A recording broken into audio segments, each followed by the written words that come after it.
मैं पूरी तरह से आश्वस्त हूं और मुझे पूरा विश्वास है कि 2014 लोकसभा इलेक्शन में भारतीय जनता पार्टी को क्लियर मेजॉरिटी हासिल होगी और बीजेपी लेड एनडीए को मोर देन 300 सीट्स निश्चित रूप से मिलेगी। आपकी अपनी सीट पर क्योंकि बड़ी कड़ी टक्कर का सामना आपको करना पड़ रहा है, अपनी सीट को लेकर किसको चुनौती? नहीं, मैं तो कभी किसी से टकराता ही नहीं, उससे टक्कर का तो प्रश्न ही नहीं खड़ा होता और मैं किसी को कोई चुनौती नहीं मानता हूँ और न तो मैं किसी को चुनौती देता हूँ। और एक जो निर्वाचन की प्रक्रिया होती है उस निर्वाचन की प्रक्रिया के तहत रहते हुए मैं भी मतदान करने के लिए आया हूँ और किस पॉलिटिकल पार्टी को गवर्नमेंट बनानी चाहिए इसका फैसला तो जनता ही करती है। 2009 में 39% मतदान हुआ था, बहुत कम हुआ था। इस बार क्या उम्मीद है कितना मतदान होगा? नहीं, मुझे पूरा विश्वास है जैसा सारे देश भर में हो रहा है इस बार मतदान का प्रतिशत बहुत ही अधिक लखनऊ में भी बढ़ेगा जैसे सारे देश में बढ़ा है।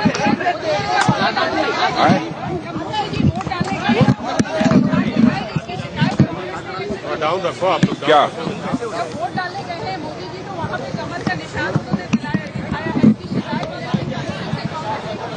इलेक्शन कमीशन एक स्वायत्त शासी संस्था है, ऑटोनोमस ऑर्गेनाइजेशन है। भारतीय जनता पार्टी उस इलेक्शन कमीशन के प्रति पूरा एक सम्मान का भाव, रेस्पेक्ट का भाव रखती है। इसलिए इलेक्शन कमीशन के बारे में कुछ मैं नहीं कहना चाहूंगा। कांग्रेस क्या कहती है क्या नहीं कहती है मैं समझता हूं कि उस पर भी अब कोई कमेंट करने का कोई कारण नहीं है। 10 मिनट बोला, उन्होंने कहा कि रामदेव जी ने जो दलित महिलाओं के बारे में बोला है ये लोग उसके ऊपर बोल नहीं रही है क्योंकि ये लोग उनके साथ मिले हैं, इसको हम चुनाव में मुद्दा बनाएंगे।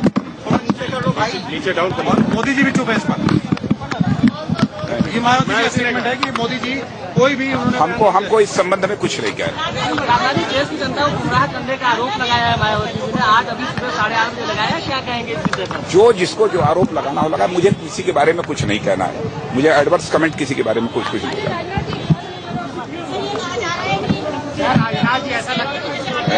राजा जी ऐसा लगता है कि कांग्रेस और समाजवादी पार्टी पहले से भूमिका बना रहे हैं साथ आने की, मोदी जी को रोकने के लिए। क्या कहेंगे आप दोनों के खिलाफ? आप क्या बोल रहे हैं? जहां तक मोदी जी का प्रश्न है, अब देश की जनता स्वीकार कर चुकी है कि देश का प्रधानमंत्री यदि किसी को होना चाहिए तो नरेंद्र भाई मोदी को ही होना चाहिए और किसी कोई राजनीतिक पार्टी रोक नहीं पाएगी।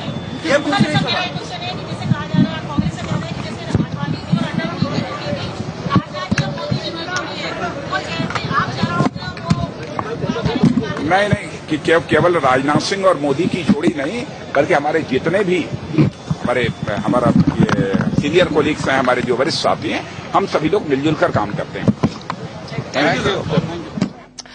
आपने सुना राजनाथ सिंह को वोट डालने के बाद बोल रहे थे। कल्याणी बेहद नियंत्रित और नपातुला बोले राजनाथ। हमने अमित शाह को भी सुना, हमने नरेंद्र मोदी को भी सुना वोट डालने के बाद और अब राजनाथ को भी सुना।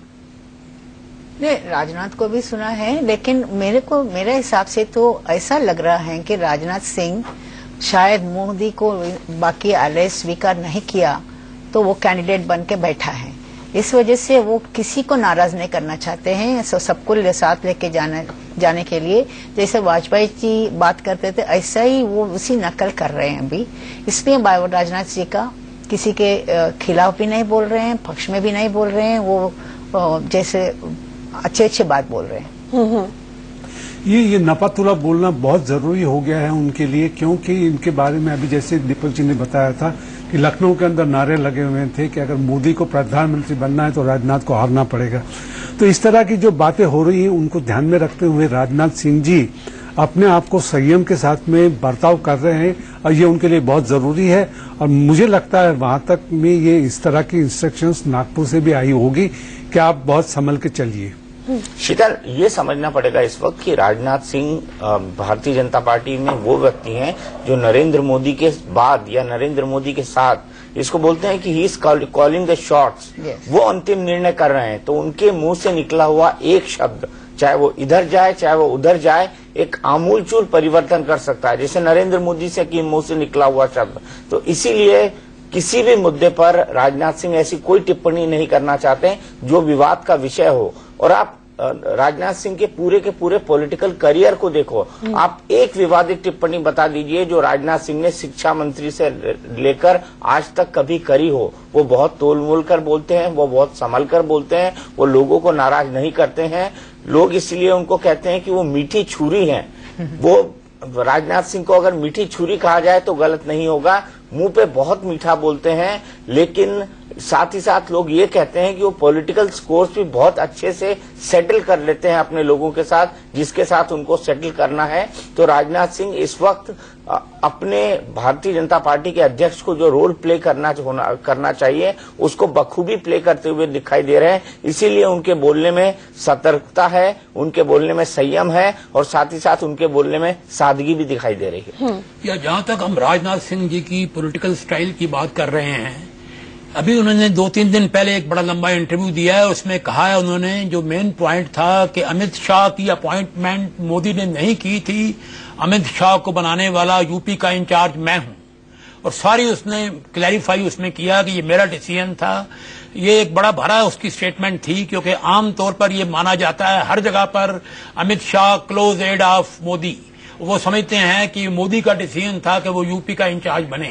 लेकिन अपने सारे लंबे इंटरव्यू के अंदर के एक इंग्लिश न्यूज़पेपर में उन्होंने सिर्फ यही प्रूव करने की कोशिश की कि अमित शाह को यूपी का इंचार्ज बनाने वाला मैं हूं और कोई नहीं। ये कोर्ट्स के अंदर कहा गया था। चलिए, तो राजनाथ सिंह जी का बड़ा यहाँ भी वो डिप्लोमेटिक प्ले कर रहे थे इस इंटरव्यू के मुताबिक जो आप बता रहे हैं। हिलाल नकवी एक रिएक्शन देना चाहते हैं, लेकिन एक ब्रेक का वक्त है। हिलाल जी, मैं आपके पास ब्रेक के बाद आऊंगी। हमारी ये महाकवरेज जारी है, देखते रहिए इंडिया न्यूज।